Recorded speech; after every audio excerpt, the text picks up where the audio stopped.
to activate. The remote controller is now activated. Tap Start to enter the function path and learn more about the features and usage of DJI RC2. Linking.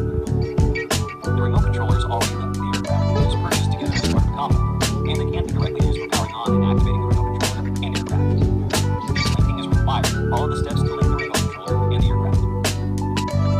Tap the connection guide in the bottom right of the app and follow the on-screen instructions.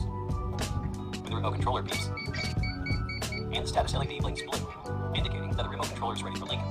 Press and hold the power button on the aircraft for about 4 seconds, and release it after hearing an indicator tone. The battery level LEDs will blink in sequence, indicating that the aircraft linking starts.